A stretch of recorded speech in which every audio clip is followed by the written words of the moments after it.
On today's episode of the John Campea Show podcast, the box office projections for The Marvels has gone up considerably, but it's still pretty low for a Marvel film. Gen V has been renewed for a second season, continuing Amazon's dominance of the comic book genre on television. Also, what Oscars, if any, can the Taylor Swift Eras Tour concert movie qualify for at the upcoming Academy Awards? Five Nights at Freddy's, who would have thought, may actually double the opening weekend of the upcoming Hunger Games movie. Matthew Vaughn confirms that he's been in talks with DC to direct an upcoming DC movie. And Deadpool 3 is the latest victim of the actor strike. It's been bumped off its release date and doesn't have one now. That and a whole bunch more. The John Campea Show podcast starts right now.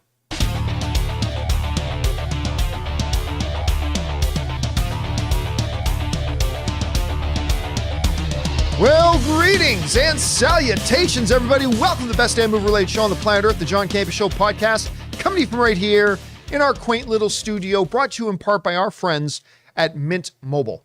I am, of course, your host, John Campea, and it is an awesome honor and privilege, as it is every day, to have you, our international friends, gather around as we talk about our favorite things in the world: movies, movie news, TV, and streaming, and all sorts of good stuff. Not just giving you our opinions, but hopefully giving you some information and context so you guys can form your own well-informed opinions, whether they're the same or completely different than ours. Joining us in the studio, back from his appearance on season 2 of Jury Duty, Ray Orr is here. Guilty, baby. Right beside him is Jonathan Voico. Yeah, he got dismissed because he kept falling asleep. Yeah. And Chris Carr is normally here on Friday. She's off on a gig, so it's just going to be the three of us. And of course, most importantly, you guys. And here's how today's show is going to go. We're going to break it into two parts. The first part of the show, we're going to talk about those predetermined topics that I just listed off. Then in the last part of the show, we're going to take your guys' comments, questions, and topics. Now, we already asked our beloved YouTube channel members. By the way, if you become one of our YouTube channel members, one of the perks is you get to send in topics every day, and they've already sent in a bunch. But if you're watching the show live right now and you'd like to send in a topic or a question, you can go ahead and use the super chat feature in the live chat, and we'll get through just as many of those questions, the appropriate ones anyway, when we get to the end of the show. All right, guys, with all that down, let's move on to this, shall we? You know, the Marvels had their opening weekend box office projection come out last week, a number of days ago, and it didn't look great. New projections have been handed out, and they're, depending on how you look at it, significantly better than the old projections, but still coming in quite low. Let's take a look at this. The box office projections that came out a little while ago were showing that the Marvels could open as low as $50 million, but could be as high as $75 million. The newest projections that are being reported in Deadline now for the Marvels is a low of $75 million, which is $25 million higher than the previous low, all the way up to $80 million, which is not much higher than what the previous high point was, but still 75 to 80 is significantly better than 50 to 75 million. Now, you got to keep those numbers in context, though, remembering that the opening weekend for Captain Marvel was $153 million. So even if the Marvels comes in near the top of this new range, which is significantly better than the last projections, still it's going to come in significantly lower. Again, we looked at this chart before, but I think it's worth looking at it now. Let's look at the last 10 MCU movies and what their opening weekends were. You had Guardians of the Galaxy 3 with $118 million, Ant-Man and the Wasp: Quantumania with $106, Black Panther: Wakanda Forever with $181, Thor: Love and Thunder with $144, and Doctor Strange 2 with $187. Spider-Man: No Way Home, of course, one of the biggest opening weekends in cinematic history at $260 million. The Eternals, not such a great opening weekend. I mean, good for most movies, but not for a Marvel film at $71 million. Shang-Chi with $75, Black Widow with $80, and Spider-Man: Far From Home at $92. So at the top end of this new range for the Marvels, it's going to come in around or higher than Eternals, Shang-Chi, right around Black Widow, in the neighborhood of Spider-Man: Far From Home. So the numbers are going up. I thought the projections might go up a bit. They might even go up a bit further.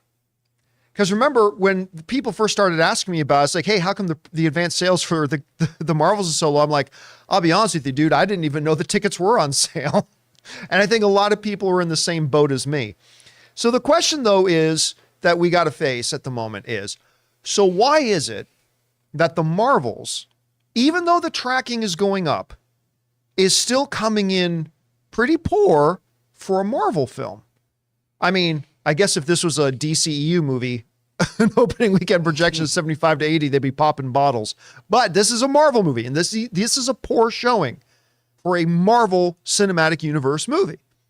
So why is it? I want to propose the 3 reasons. And there are more, but these are the 3 that come to mind right now. Why, even though the projections are going up, why I still think it's showing relatively poorly compared to other MCU films. The first thing is undeniable that you can't get around. It's the state of the MCU right now. I mean, Ant-Man and the Wasp: Quantumania opened with 106. The movie that featured Kang in it. And even Guardians of the Galaxy 3, a fantastic movie, by the way. And the third part of a beloved franchise. And it did real well at the box. It made over $800 million at the box office, but it only opened to about $118 million. And since then, we've had Secret Invasion, which has been another lackluster performer for Marvel. I mean, to put it kindly, it was lackluster. And just the state of the MCU right now is not what it was 5 years ago. I honestly don't think anybody disagrees with that, right? Like the state of the MCU right now is not as healthy or robust as it was like 4, 3, 5 years ago, right? So I think that's one of the contributing factors. The second contributing factor is this, is that audiences are looking at this and feeling that if they're going to come into this movie, they're going to come in behind. Look, I had somebody on Open Mic yesterday write in and say, John, and it's a fair question. They're saying, John, when the first Guardians of the Galaxy came out, nobody knew who the Guardians were. So why was that not a problem for Guardians of the Galaxy, but audiences not knowing who Photon or Ms. Marvel are for the new Marvels movie? Isn't it the same situation? And what I said on Open Mic was, actually, no, they're remarkably not similar at all. They're not similar situations, because in Guardians of the Galaxy, when Guardians of the Galaxy Season 1 started, or when Mandalorian Season 1 started, you had a movie or a show coming out that everybody knew this is a show or a movie that everybody is starting from scratch, right? You don't feel behind. Nobody looked at Guardians of the Galaxy and said, will I be already behind if I come in to watch this? No, because everybody knew it was a totally new story, totally new characters. It was starting right from fresh. The Marvels is more like Ahsoka in a way. Where Guardians was more like Mandalorian, the Marvels is kind of like Ahsoka, because people are looking at it and they probably didn't watch, Ms. Marvel or WandaVision. A lot of them probably don't have Disney Plus, but they know those 2 characters have already had shows. And a lot of people are wondering, am I already going to be starting from behind? Do I have to go back and do homework now like you do with a lot of shows and movies? Do I have to go back and do homework and watch Ms. Marvel and watch WandaVision? By the way, you should be watching both of those anyway. But people are asking, do I have to do homework? Am I going to come into this movie and already be behind and lost because there's 2 of the 3 main characters are characters that have already had stories on the screen that I didn't see. And that is I've had some of you guys writing to me about that. So that's going to be one of the factors as well. So one of the factors is the weakened current state of the MCU. Second factor is a lot of audiences are going to feel like if they go into this, they're already going to be behind because there's characters that they've never watched that have already had stories on screen that other audiences have seen. The third one is this: no marketing. John, I've seen trailers. Oh yeah, they put out some trailers. But you know what you haven't seen? Any interviews. You haven't seen them doing the promotional tours. They've had no second level marketing. They haven't been able to do the late night circuit. They haven't been able to have junkets. They haven't been able to do one of these heartbeat things that most movies need to do. Guardians of the Galaxy came out to 118 million, but you had Chris Pratt and Zoe Saldana and James Gunn and Dave Bautista. You had them going out, like talking to everybody with a microphone, promoting the film. Also social media stuff, that's huge. Yes, that's become such a prominent thing as well. The individual performers' own social media. Yeah. And then they do funny little things, so it just gets in your mind, that they just can't do. By the way, you see Ryan Reynolds getting around that issue? By making fun of his own kid. Yeah. He's promoting his own stuff by not promoting his own stuff and just abusing his kid, which I thought was hilarious. If you guys haven't seen that, go look it up. It's really, really funny. Anyway, so they've literally not been able to, yeah, they've dropped out trailers, but every second, third level of marketing, they haven't been able to do at all. And that is going to have an impact. It's not the difference between having a $70 million opening and a $270 million opening. It's not that big, but it is significant. I would propose that it's significant enough that it could be the difference between the Marvel's opening to $80 million and opening to Guardians of the Galaxy 3 numbers of 110, 118. So that's been a part of it as well.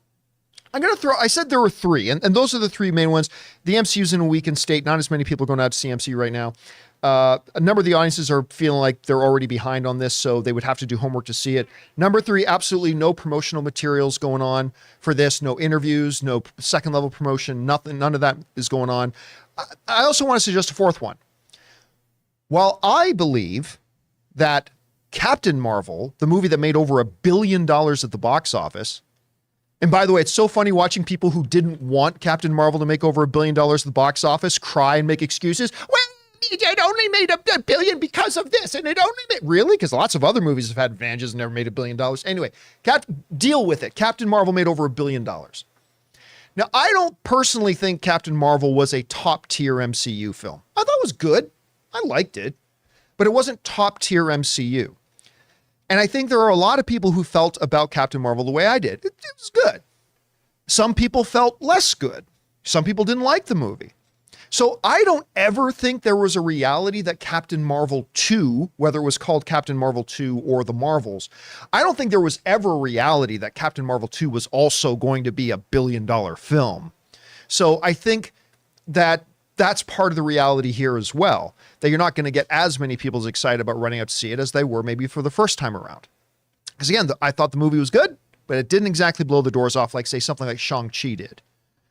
So yeah, those are some of the reasons why I think we're seeing this. By the way, I'm going to go on record right now. I think we're going to see the projections go up again. And I think we're going to see them go up fairly significantly if in the next 3 weeks before the movie comes out on November 10th, if I don't think it's going to happen, but if the actor strike ends, let's say the actor strike ends in 10 days from now, which I don't think it will, but if it did, that can make a big difference. But yeah, it's still going to end up being kind of low for an MCU film. And that's just the reality of it. All right, guys, with that down, let's move on to this, shall we? I personally feel that the best show on TV right now, and when I say right now, I mean is currently airing, right? Isn't in its off season, it's currently airing. I think the best show on TV right now is Gen V, the Boys spinoff. And woo!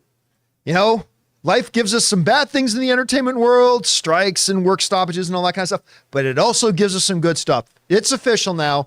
Gen V has been given a season 2 renewal. We are officially getting season 2 of Gen V. This comes from the folks over at Variety the Right the following. From the first conversation, this is the one of the heads of Amazon speaking. From our first conversation with showrunners Michelle Fazix and Tara Butters, along with Eric Kripke, Evan Goldberg, and Seth Rogen, we knew Gen V would push the boundaries. Their unapologetic approach is exactly what audiences love, and it has helped Gen V to become the #1 series on Prime Video in over 130 countries. Gen V is Prime Video's most acquisitive new original series of 2023. We're going to go over why that's important. And we're excited that our incredible cast and crew are going to continue telling brave and bold stories from Gen V to our customers. So not only is Gen V the #1 show on the network, which is good, but that doesn't actually mean a lot. We've talked about that a lot in recent months about streaming, like being #1, having 1 billion views doesn't really mean a lot. But the key thing was that second point.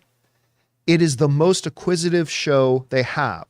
What that means is that Gen V is the show that most people, most new subscribers to Amazon Video are coming to Amazon Video to subscribe to the service so they can watch Gen V. They measure that on things like Netflix and Max and Amazon by what is the first programming that a new subscriber goes to. That's how they measure that out. We talked about that it's a significant Netflix metric, but for Amazon, it's like, hey, We got all these new people signing up, and the thing they're signing up for is Gen V. It is the number one show that we have that's getting new subscribers and the number one show on our platform in over 130 different countries. And it's weird. It still feels weird to say in a world where we have DC programming on television. I mean, I cannot wait for the Penguin. I cannot wait for Penguin. Yep.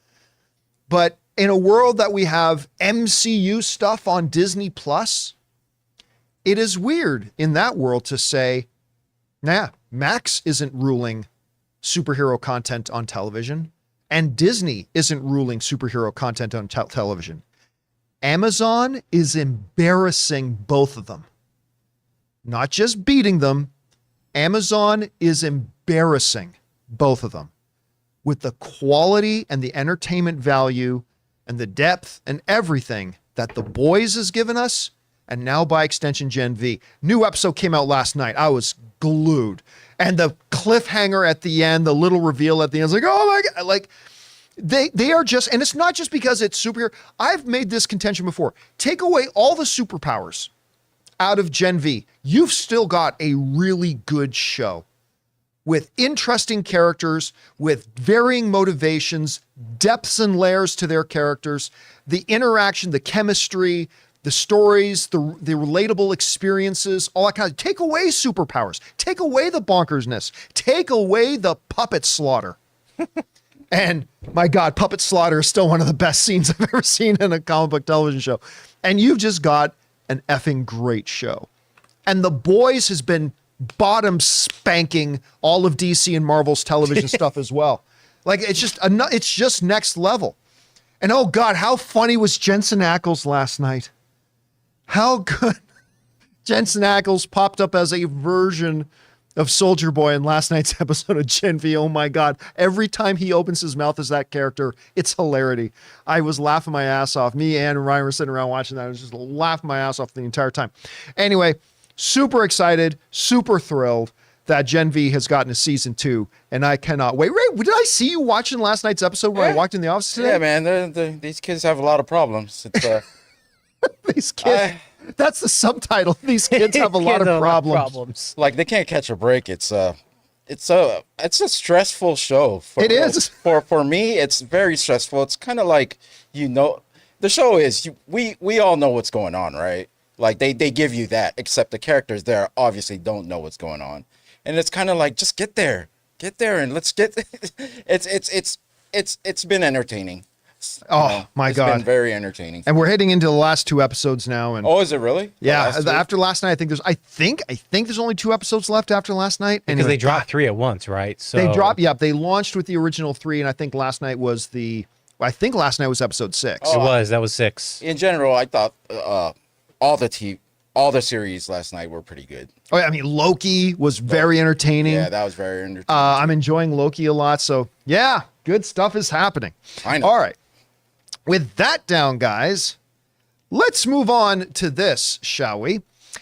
Taylor Swift has got a little concert movie and looks like it's going to be number 1 at the box office again. But can it actually be in the running for any Academy Awards? And that is the topic of today's Mint Mobile Hotline question of the day. Listen, if any of you guys have a thought, question, or for our show, and you'd like to hear your voice on our show, go ahead and call our Mint Mobile hotline anytime 24/7 at 951-268-4259. Every day we pick 1 or 2 questions, and today is about, hey, what kind of Oscar chances does Taylor Swift have?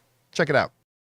Hey, John, this is Phil from Stillwater, Oklahoma. My wife had a question, and I answered it as best I could. She said, is it possible that the Taylor Swift Eras Tour movie could be nominated for Oscars? Which I said, yeah, I think it does for certain qualifications, as that the fact that it was played in multiple cities throughout a whole 3-day weekend.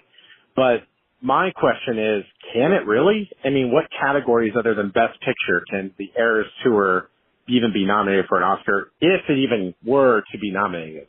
I don't know. It was just a question we were talking about. Just wanted to get your thoughts and see if you can answer it for us, or maybe I've already answered it myself. Thanks. All right. Thanks a lot for calling that in, Phil. And listen,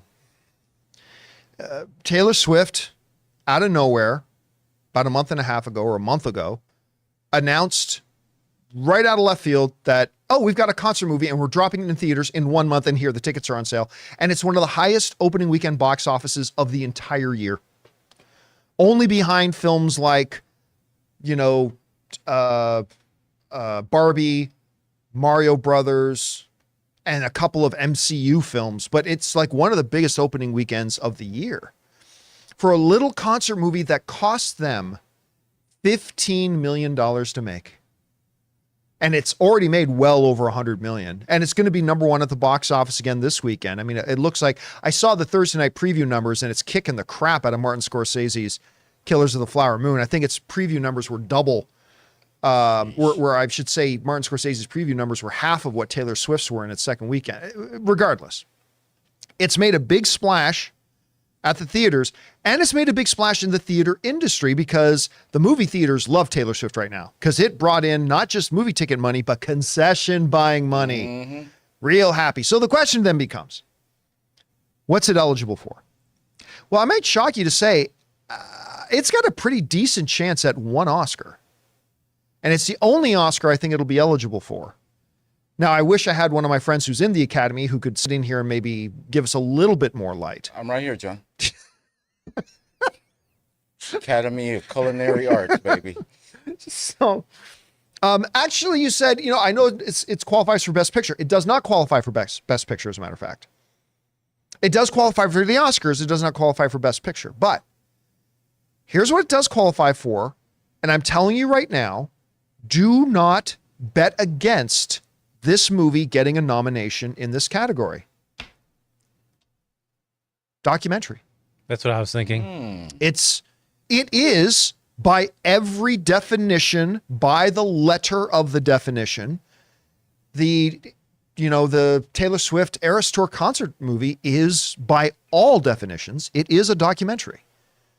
Not a traditional documentary, not a documentary that we would normally think of a documentary in those terms, but it is a documentary. And it will, I think, be in the running for Best Documentary. One of our live viewers is asking, it won't qualify for original song. There is no original song in it. That's the thing. Every song she sings in the concert is a pre-existing from the album. There's no original song in the movie. Oh, right. So it won't qualify for that. So, and again, I'm just telling you, I really do think when you look at the scope of it, the cultural impact, the production value, all that kind of stuff, and you're looking at the experiences that it's giving audiences, maybe not me, but it's giving a lot of audiences. I mean, Robert Meyer Burnett was there in that theater, partying it up with the Swifties. I mean, I tell you what, I would put $5 on it getting a Best Documentary nomination. The Beyonce one has a real chance too because it is the making of the album, the planning of the tour, and the tour. Yeah, it follows whereas Taylor Swift's is one night in Los Angeles. Although I think they filmed it over 2 nights. But regardless, the Beyonce one's going to be a little bit different in that it follows the actual development of the tour, going on tour, their experiences on tour. It's going to be more of what you would call a traditional documentary. Mm-hmm. But Taylor Swift's is going to be in there. Now, somebody's asking, what about editing? It's very, very, I don't know that there's ever been. Somebody correct me if I'm wrong. I don't think there's ever been a Best Editing nomination for a documentary. I think they Unless kind it's of... a technical, but I'm not aware of it ever. Yeah, I'm not aware of it either. I'm not saying it doesn't exist. I'm just saying I'm not aware of any time. Probably the Eddies, would cover something like that. Yeah, but not the Oscars. But yeah. I'm wondering where this is going to land on streaming at some point. They've already got to have that worked out.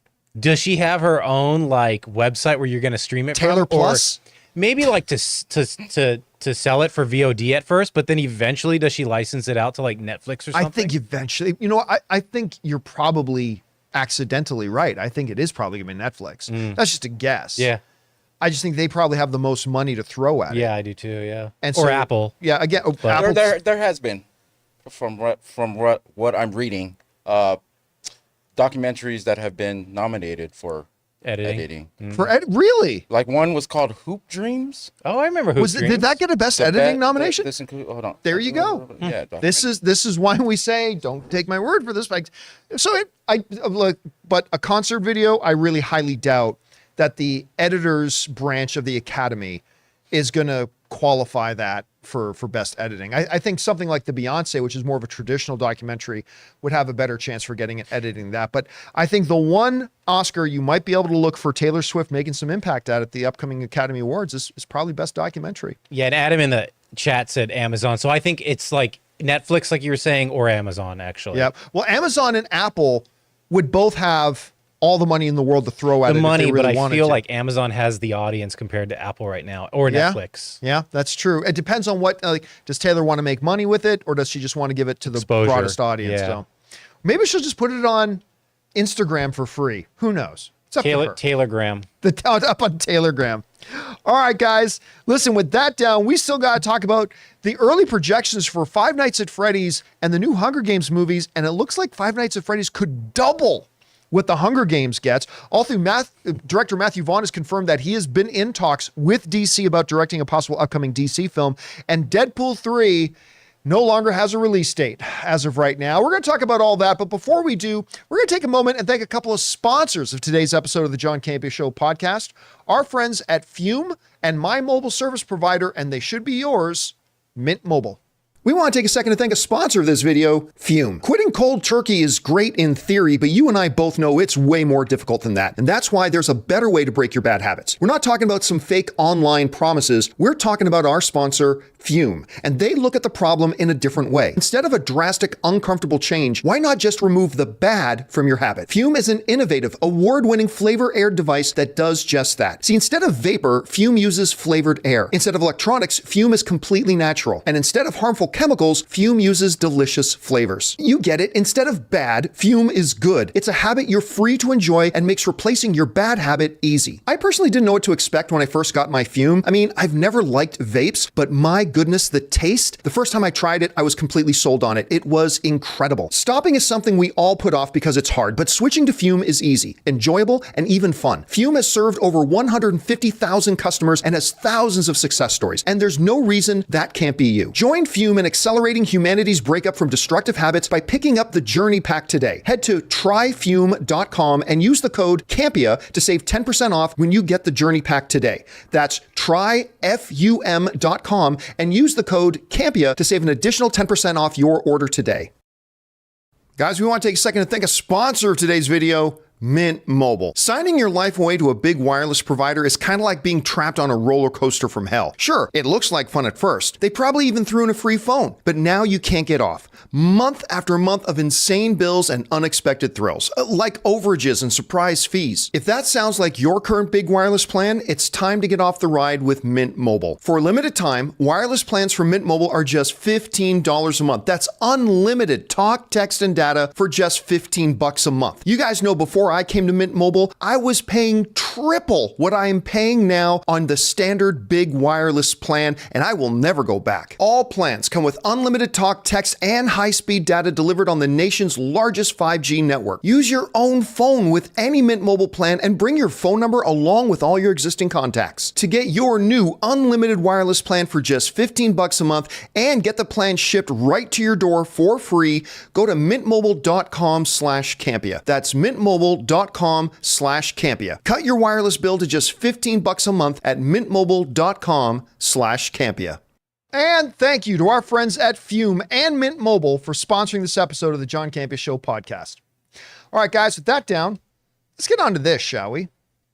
You know, a couple of movies on their way out here. One's coming sooner than the next. We've got Five Nights at Freddy's coming out, I believe, on the 27th. Yes, sir. Is a release for that. And it's sometime in November that the new Hunger Games, I believe that's the 10th. Ballad of Songbirds and Snakes, or Snakes on a Plane. Yep. Snakes on a Plane and Chutes and Ladders, Yep. is coming. Now, look, I was never all that interested in the upcoming Hunger Games movie until they showed us the presentation for it at CinemaCon all the way back in April. And even I was like, damn, that looks really good. Then a few months later, they dropped the trailer online for the world to see, got a lot of views on it, and the response was pretty good. It was a really good trailer. Whether Hunger Games is for you or not, it was a really good trailer. And now we got Five Nights at Freddy's, which until I see it and it proves otherwise, I think is going to be a total big bag of shit.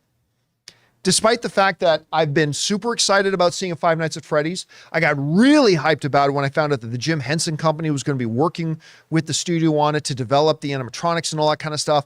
So excited. And then we found out that was going to be dropped day and date on Peacock. And I don't know if you've been keeping score, but each time that Paramount or each time that Universal has dropped a movie in theaters and on Peacock day and date, the movies have sucked. And then we found out that they weren't lifting the review embargo for the movie until the day after the movie comes out in theaters, which is crazy. Unheard of. That's crazy. Now, I should point out that the 24 hours after we reported that story, that apparently we started hearing from people that the studio had changed the review embargo date and now was having the review embargo lift the day of the movie coming out, which is still a horrible, horrible red flag.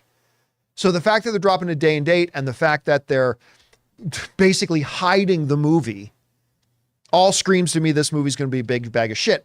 That notwithstanding, this is a movie that I had been waiting for a long time, and I think a lot of people have been waiting for a long time. And according to Box Office Pro, the advanced projections on both of these movies are showing just how many people have been looking forward to Five Nights at Freddy's. Take a look at this. Right now, according to Box Office Pro, the projections for Five Nights at Freddy's are anywhere between, I can't believe these numbers, Yeah. 56 and $80 million. Compare that with the Marvels, which we just talked about. Yep, which has got that same range. Mm-hmm. Well, Marvel's now is like Almost. 75 to 80, Yeah. but still very, very close. The top end is right, basically similar. Hunger Games, which is a movie I didn't even think they should have made, but I am excited about it now because it looks pretty darn good, is projected to make somewhere in the $35 to $45 million range. That means we literally could be, depending on where in those ranges both movies open, Five Nights at Freddy's could be opening more than double the box office of a Hunger Games film. Now, granted, this is a very different Hunger Games film and what have you, and they still have a lot of work to do to get more people excited about it, but that is pretty impressive. What is also impressive is this. With this movie opening day and date, if, and that's a big if Five Nights at Freddy's opens at the top of its range at $80 million, it would have the same opening weekend as a Marvel film opening day and date did, which was Black Widow. Remember that? Black Widow opened day and date in theaters and on Disney Plus at the same time, something that got Disney's ass sued for doing it, but they did it.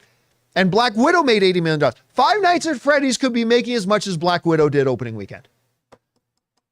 The fact that this thing is opening on Peacock on the same day, and maybe this is a testimony to just how few people actually have. That's exactly what I was going to say. Is that what you're thinking? Yep. It's like they're like, well, not a lot of people have Peacock, so.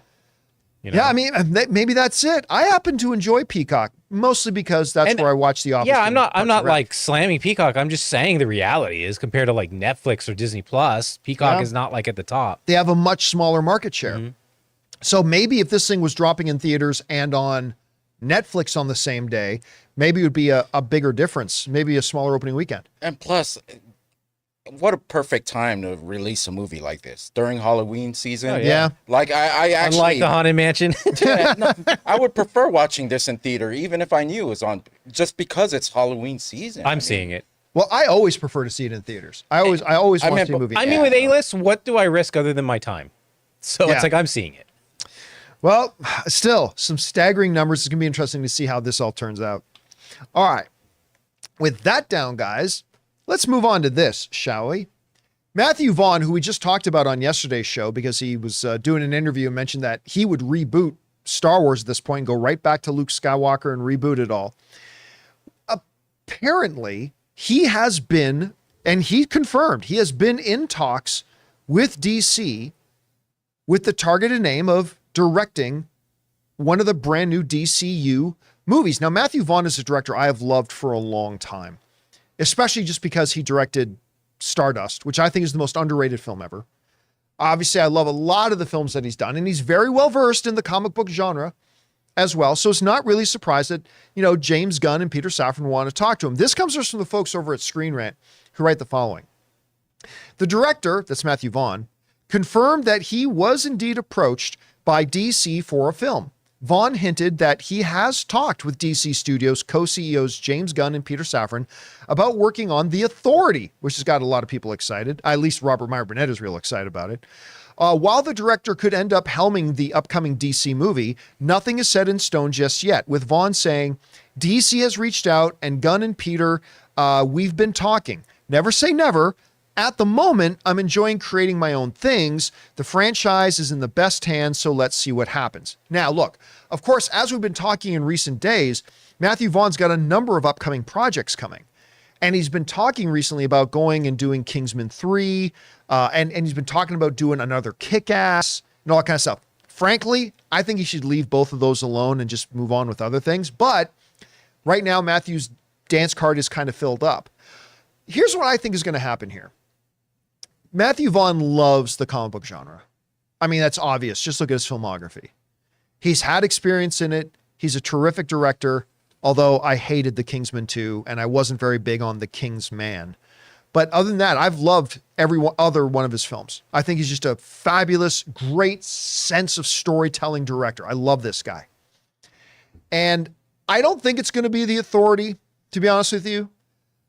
But I think this is going to be one of those situations. I think he's one of those directors where James Gunn may actually sit down with him. Like once Matthew is done with whether it's the next Kingsman or whether it's the next Kick-Ass, whatever, I think James Gunn is going to sit down with him honestly. And I think he's going to basically put out a bunch of pieces of paper with a whole bunch of superhero names and say, Matthew, what would you like to do?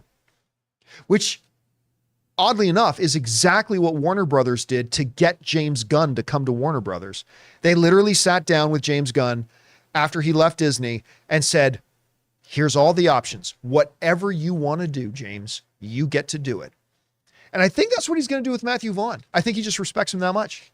Just from looking at the slate, I would love to see him direct the Supergirl Woman of Tomorrow movie. Oh, he would be so good at it's that. Because it's supposed to be, from what I'm reading, it's supposed to be like a darker take on it. Yeah. So, and what he did with Hit Girl, like in the, I just want to see him in something like that. Yeah, I was thinking Brave and the Bold because of Damien and his kid sensibility, but you're right. They've already got a director though. Yeah, that would have been a good one for him. But I think Supergirl would be a really good. Authority would be great too, because I don't know anything about the Authority, so leave it to a guy like him, like that introduced me to the first Kingsman, where I thought I'm not going to care about this movie, end up being a delight. So maybe he could do the same thing with the Authority, except don't do it the second one. Don't do like the second Kingsman. Yeah, the problem though, of course, with the Authority, and the reason why I think he's kind of hinting it's not going to be that one, is I think the Authority is one that James Gunn and Peter Safran have a little sooner on the schedule. And I think like the next Kingsman, and if he does do another Kick-Ass, I think that's probably going to get in the way of that. But the Authority would be a great one for him. The Supergirl thing would be a great one for him. Is Swamp Thing supposed to be a series or a film? Do we remember? I'm looking at the James Mangold one? No, the one Swamp Thing. Oh, yeah, James Mangold's doing that. Oh. Yeah. He is. Yeah. It's a film? Yeah. Yes. Yeah, so that was kind of taken. Thing, so man, I love Swamp Thing. There's a lot of options and a lot of possibilities on the table for you should here. watch the show, Ray. I did. And I loved it, man. They canceled that thing. They canceled it after one episode. Oh. All right, guys, with that down, let's move on to this, shall we?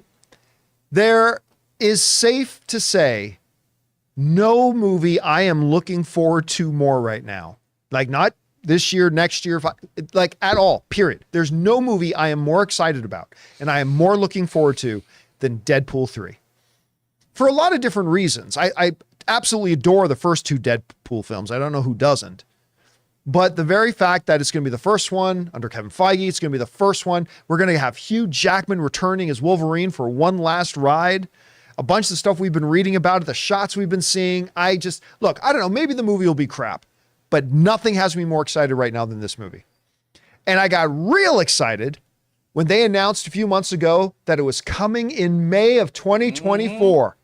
Where are we in October right now? Yeah. November, December, January, February, March, April, May. 7 months. Less than one baby away. It was the only movie that they moved up instead of pushed back. That's from right. their They whole had slate. moved that one up because it was originally going to come out in like They're like, just July or kidding. August or something. And they moved it up to May 4th. Super excited. Obviously, from these pictures, you can tell before the actor strike ever started, they got well into production of the movie. And even though the strikes have been dragging on, the writers' one is now done, but the actors is still going on. Even though the strikes have been dragging on, they never moved the date. And there was still a lot of hope that, hey, depending on how much they already finished, they may not have to move this movie. Well, because we live in a world where we can't have nice things. Nope, not allowed. Word came out yesterday that Deadpool 3 has been removed from its release date, and we don't have a release date anymore. This comes from the folks at Coming Soon, who write the following. The Deadpool 3 release date has reportedly been pushed back past its current May 2024 date as a result of the SAG after strikes. Deadline has reported that Deadpool 3 will not be making its May 3rd, 2024 release date. The outlet's sources note that even if the strike were to end within a few weeks, resuming production in early 2024 would not allow the Marvel Cinematic Universe sequel the time needed to make sure it hits the previously announced May date.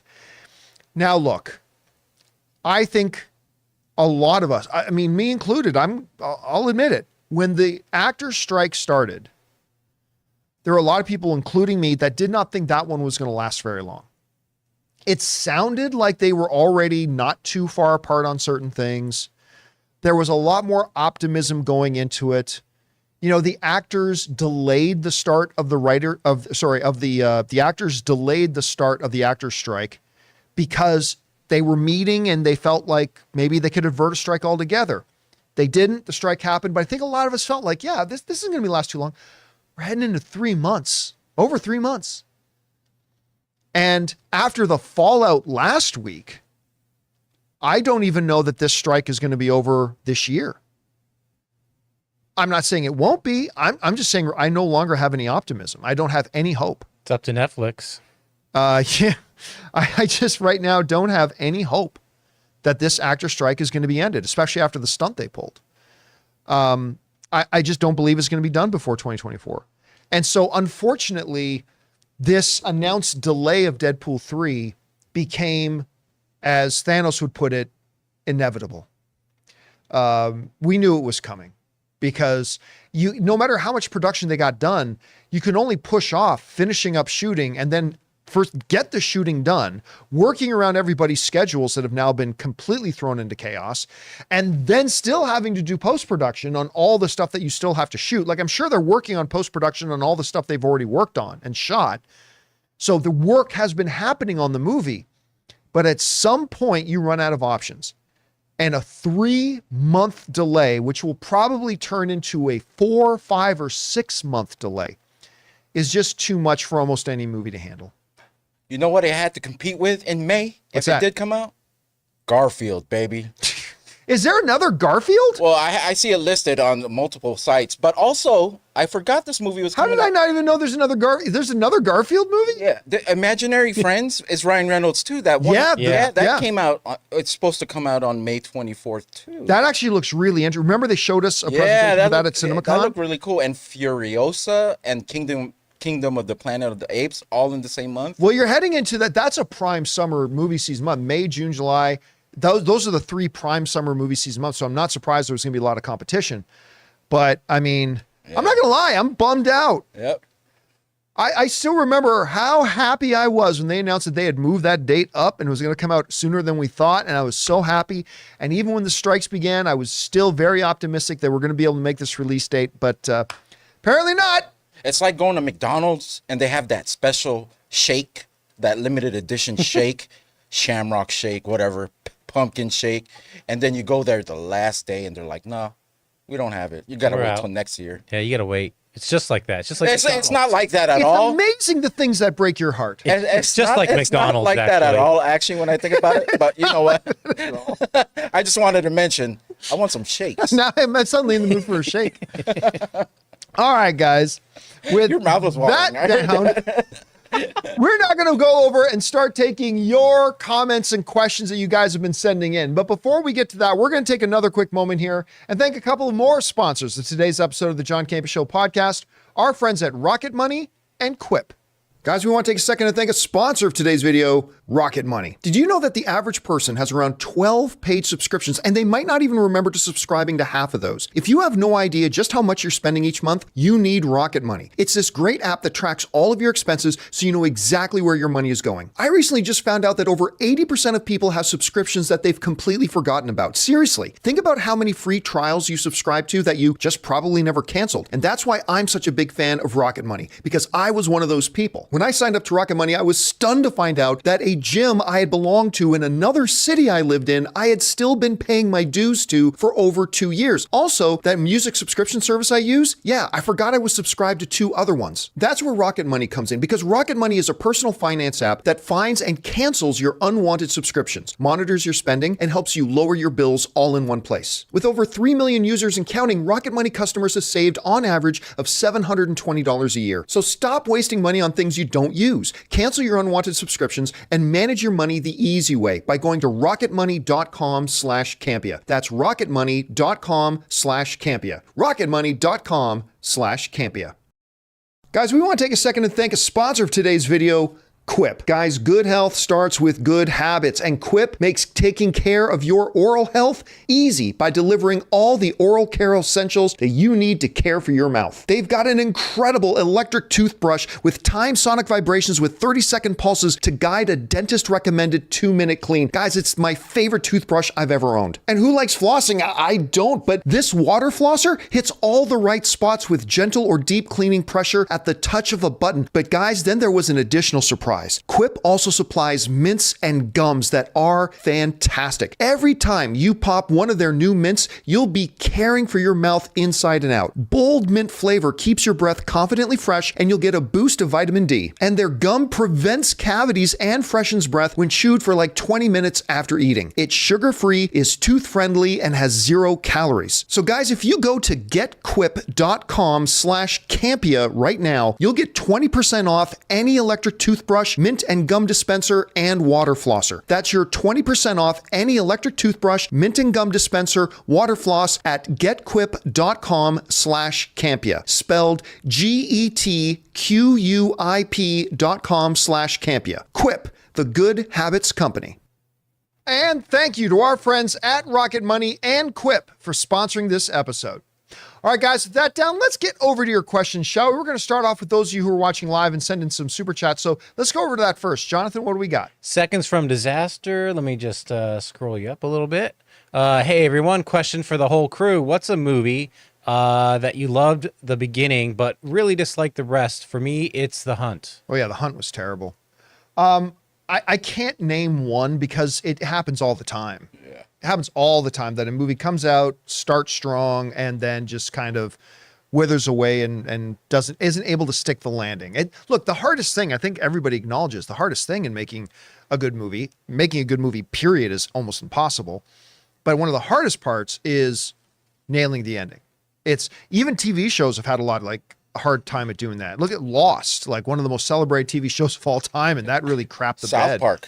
South Park, like every episode, like it'll start off strong. South Park has a great way of starting off like an episode strong, but sometimes it feels like they don't know how to end it, and they just put a big rat, like a big live action rat in the episode just to answer all the questions. Fantastic Four, Josh Trank. Yeah.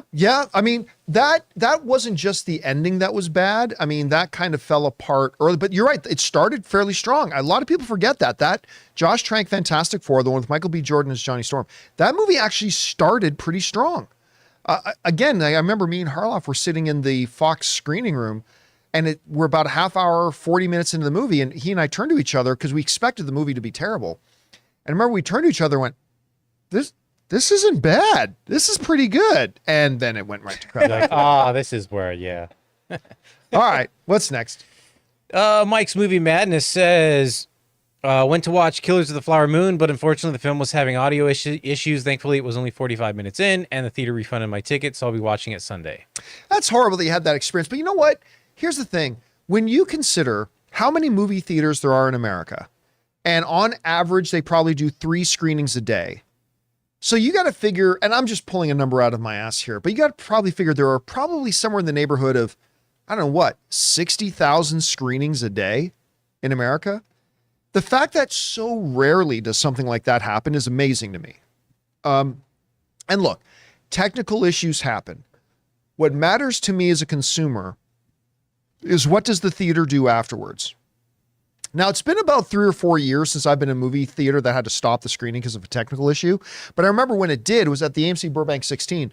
And as we were walking out, the manager and the assistant manager were standing at the door waiting for people to walk out of the theater. And they not only gave us a AMC ticket for a free pass to another movie, because we could have come back to watch that movie or watch another movie if we want, and a free pop and popcorn certificate. And I thought, you know what? Yeah, hey, technical problems happen, mistakes happen, accidents happen, but you took care of us as a consumer. And so it's good to hear that they took care of you in that. All right. That'd be funny if you looked at it and it was like, oh, it's expired. Here's an expired popcorn ticket. You've got 5 minutes to get your popcorn. All right, what's next? All right. We've got James Wheeler who says, hello, everyone. John, I'm so happy we are back in hockey season. Yeah. My Bruins are doing great so far. As they usually do, but oh my God, did you see how Toronto got started? Wow. Matthews, I think it's only the 5th time in NHL history, started the first 2 games with a hat trick in each of his first 2 games. It's never happened in the history of the Toronto Maple Leafs before. And I think it's only happened in the NHL in the history of the league, like 5 times. So then they lost, I think it was Chicago they lost to after that, but I think this is going to be, I think the Bruins are going to have a great year. My Leafs are going to have a great year. They're a shoo-in for the playoffs, right? Like, they're like pretty much, they're going to make it to the first round at least. When it comes with this team to the Toronto Maple Leafs, nothing is a shoo-in. They can choke at any time. But you're confident that they'll make the playoffs. I'm confident they'll make the playoffs. Yes. Good. I'm confident, but I wouldn't say it's a foregone conclusion. All right, what's next? Andy's next. Tomorrow will be exactly 1 year since Black Adam came out, which means wow. It'll also be the 1 year anniversary of the $400 million jokes on this show. No, it took a month or two for the $400 million joke to kick in. Really? Tomorrow's the 1 year anniversary when Black Adam came out? Man, it felt like, wow. You know, it's funny because, look, we often talk about on this show how the DCEU, which is still in existence until Aquaman comes out, has utterly failed for the last 5 years. It hasn't had a movie that has made more than $400 million since all the way back in 2018. They've had 7 movies in that time period. Black Adam was not the first movie to struggle. But I don't know, and this is fair or unfair, no movie came to represent the struggles of the DCEU more than Black Adam did. Because it was a movie that was literally about 15 years in the making, that Dwayne Johnson himself had been promoting for at least 5 years. You had arguably the number one bankable, there's very few movie stars today are bankable, but you had probably and arguably the number one bankable movie star in the world. And that movie could not make $400 million. They even threw Henry Cavill in it and made it a part of their promotion. Guys, come see Henry as Superman. Well, that got me excited, but didn't really help much. I mean, that movie, fairly or unfairly, I mean, everybody's got regrets in their careers. I have them, you have them, everybody has them. I think at the end of the day, when maybe 20 years from now, as The Rock starts thinking about maybe retiring, he's going to say, if you go to what was the one big regret you had, he's going to say the Black Adam movie. It's really unfortunate. Wow, tomorrow's the 1 year anniversary. We're not going to be here. Tomorrow's Saturday. Yeah. Maybe Monday we should plan some kind of party. 1 year anniversary. 1 year birthday party for Black Adam. The sub $400 million party. With The Rock in studio. With Dwayne Johnson in studio. He's still like one of my favorites. I love The Rock. Yeah, he's great. All right, what's next? We got Seconds from Disaster. Miss Minutes is a freaking psychopath, and I love it. Do you think this is all He Who Remains plan, or does Miss Minutes have her own nefarious plan? Tell you what, there was one part of Loki episode, what was last night? 3? 3, yeah. Episode 3 that was really bad. That reminded me a lot of Loki season 1, which is the big chase around the carnival. You get back here, Mr. Whatever he remains name is. You get back here, and then these big fat guys are chasing him around. It's like, oh my god, this is so cringy. I love what they did with the intro of the Marvel Studios. Oh, with the piano and everything. Yeah, with like the old school. Oh, that was great. But that was good. scene was terrible. But everything else in that episode, I thought was great. From Ms. Minutes going kind of what's the misery? Ms. Minutes going a little bit misery on it with the whole thing with Ravonna and Sylvie at the end. And I'm 3 episodes in, it could still go bad. But right now, I am so enjoying this season way more than season 1. Typically, with the 6-episode arc, these shows go bad quicker by like episode 2, and we've got 3 that are good so far. So I'm telling you that if that's Kang's theme music that we heard last night, the boom, that is some intimidating music. I loved it. I think if that's his song, great. What a great theme for him. All right, what's next? TJ Perry says, saw Killers of the Flower Moon last night and ordered myself 2 drinks at the bar. Told the tender, about to watch 3 hours of American Cruelty. I need these. And the tender goes, oh, Taylor Swift was great. I hope you gave him a good tip. I hope you gave him a real good tip for that. Yeah, I mean, Ann and I had our tickets for yesterday. Actually, me, Ann, and Ray had our tickets for yesterday to go see Killers of the Flower Moon. And then Ray got called in for jury duty. And then I realized we had scheduled an open mic. Yeah. So we didn't get to go see it. I mean, 3.5 hour movies, man. Again, that's not just something you just quickly can run out. Like for a movie that's like an hour and 50, it's like, okay, yeah, I'll have dinner, run out, check that in, and then I'll go meet my friends for something else later. No, man, when it's a 3.5 hour movie, that's like, you got to block off half your day. I mean, that's it. So I can't see it tonight and I can't see it tomorrow and I can't see it Sunday because I got all day football planned for Sunday. So hopefully Monday I'll have a chance to run out and see it. Can anyone tell me a good time to use the restroom during the movie? Or 3 times to use the restroom. Yeah. All right, what's next? We got Lavartov who writes, what do you think is the ultimate game plan for the boys verse? Does all this lead up to Homelander? Will he be the Thanos of it all? Very curious.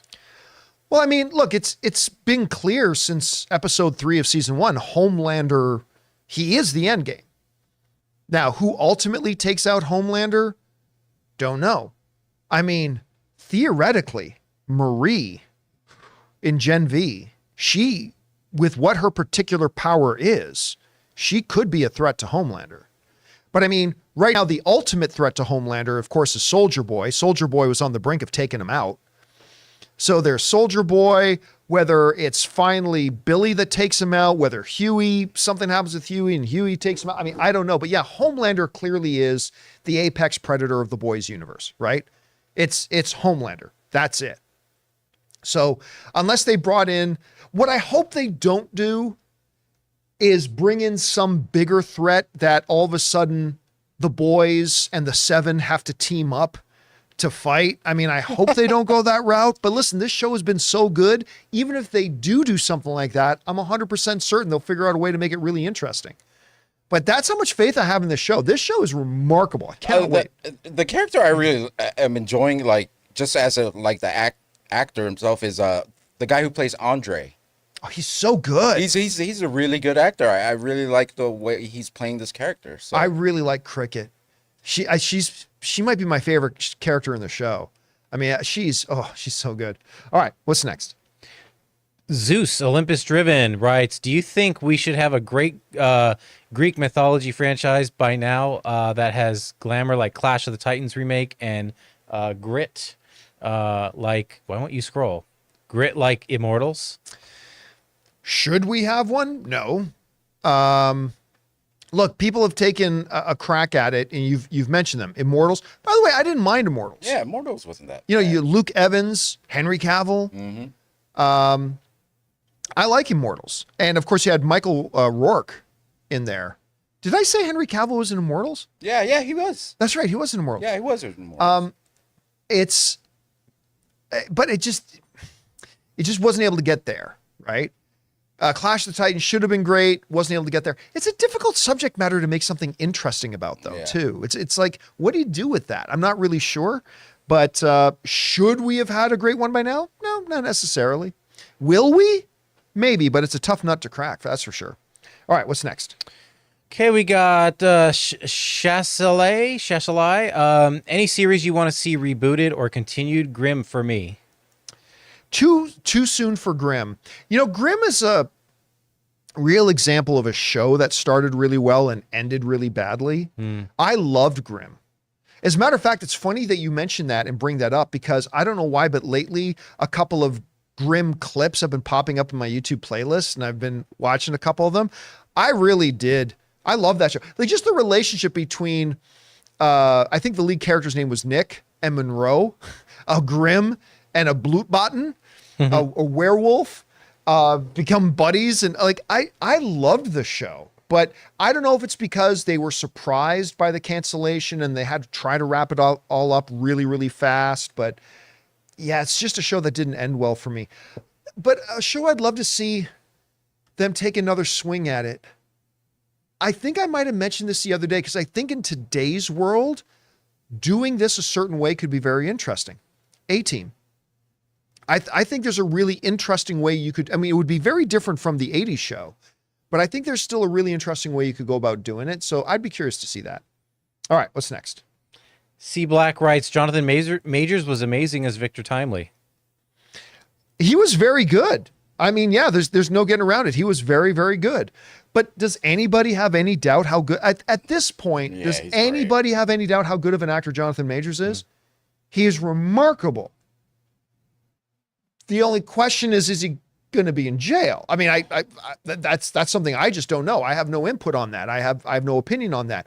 We're just gonna have to wait and see how his trial goes. I mean, but he is remarkably talented. Even just in like episode 1, when you hear him on that recording and he's just like, "You are a marvel," you know, and he's like, "For all time," like you get chills, and it's just a recording that Loki's listening to. Remember? Yeah.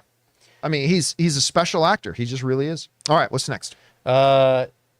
Jordan Peters is next. Have you ever seen the UFC movie Warrior? It's my favorite sports movie. Oh, we've talked about that movie for years. Joel Edgerton, Tom Hardy, Nick Jonas? No, Nick Jonas. Well, isn't Nick Jonas in That's totally no. That's the TV show Kingdom. Oh, okay, sorry. Why am I freezing on his name? He played the Hulk's dad in the first Hulk. Nick Nolte. Nick Nolte and a lot of real UFC fighters were in it. I loved Warrior. That might be the best world of MMA movie that's been made so far. Not that they've made a lot of them. But speaking of which, the one with Nick Jonas, there's a TV show that they did about a family in mixed martial arts called Kingdom. It's actually very, very, very good. Frank Grillo is the lead in it. And Nick Jonas plays one of his sons. And Nick Jonas is surprisingly really good in it. But it's about this mixed martial arts family. It's a wonderful show. If you haven't seen it, try to look it up and watch it if you can. But yeah, Warrior's fantastic. All right, what's next? All right, moving on to our members here. Spying Mentor writes, thoughts on the trailer for Anyone But You, starring Glenn Powell and Sydney Sweeney. I have not watched the new trailer. Oh, that one. But I remember they did a big presentation for it at CinemaCon. And my God, it looked like garbage. I mean, it's easily, I think I talked about it when we were at CinemaCon. It's the worst thing I saw there. And I love Glenn Powell, but it looked like trash. Now, that doesn't mean the movie will be. Maybe the movie will be great, but I have no interest in that movie whatsoever. Hopefully it'll surprise us though. All right, what's next? We got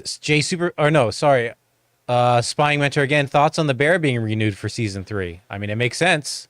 Why wouldn't it? Was it even a question? Yeah. I don't know that was even a question. Maybe they just made it official, but I think everybody just assumed. I mean, it's one of the biggest hits that they've got. It's one of the most critically acclaimed things they've got. I'm not surprised at all that they're getting. I thought that would have been official months ago, but at any rate. And I just want to say one of the best music supervision jobs of a series. The music in that show is amazing. Every technical, performative, everything about that show is just so tight. All right, what's next? Aaron Epstein says, why do you not like What If? Because it sucks. It was fun and creative. Can I just say this? it's always confusing me to say, why don't you like this? Because it wasn't good. Why don't you like the taste of that? Because it doesn't taste good. Anyway, but by all means, please finish the question. It was fun and creative. No, it wasn't. It was because, well, you're going to let me finish this? Is it because they didn't go as far as they could, or was it because they didn't go as far as they could have? The Ultron Zombies episodes were phenomenal. I can't think of an episode I didn't like. My biggest complaint, though, was that they weren't long enough. Oh, they were plenty long. I think they were long enough for an animated series. Look, there were a couple of episodes that were quite good. There were a couple of them. Actually, you know what? My favorite episode is the one that nobody talks about. It's the one about Hank Pym, where it's like, listen, the smartest guy in the room is always the most dangerous one. Hank Pym, they've done a lot in the MCU lately to kind of put forward the idea that he's the smartest guy in the room. And that whole idea that Hank Pym was going around and taking out all the Avengers. Like, I thought that was really interesting. A number of the episodes they do were just slobbering fan service stuff. A couple of the episodes were just horrible. But yeah, the zombie one, I got a kick out of the zombie one. The Doctor Strange one, I think is the definitive one that most people think was the best episode they have. So I thought there were 2 or 3 that were pretty good, but overall I thought it was pretty lame. It was just pretty lame. In my opinion, if you enjoyed it, that's awesome. I'm not trying to yuck on your yum. But yeah, I thought it was pretty lame, other than a couple of episodes. All right, what's next? Casinema says, I just found out that Killers of the Flower Moon had a $200 million budget. Forget Fast X. How did this movie cost so much? It is a 3.5-hour movie, so that means there's a lot in it. You're talking about having actors like Robert De Niro and Leonardo DiCaprio. That's going to be expensive. And you're talking about transforming an entire world. Listen, never underestimate how expensive period piece stuff can be. It's one thing if you just have to go into the streets of New York and just hold up your camera and shoot. But when you literally have to transform everything to look to the time and costume everybody to look to the time, and you literally have to book out entire acreages of land just to build your communities and stuff like that. And the fact of the matter is this movie is the length of 2 movies.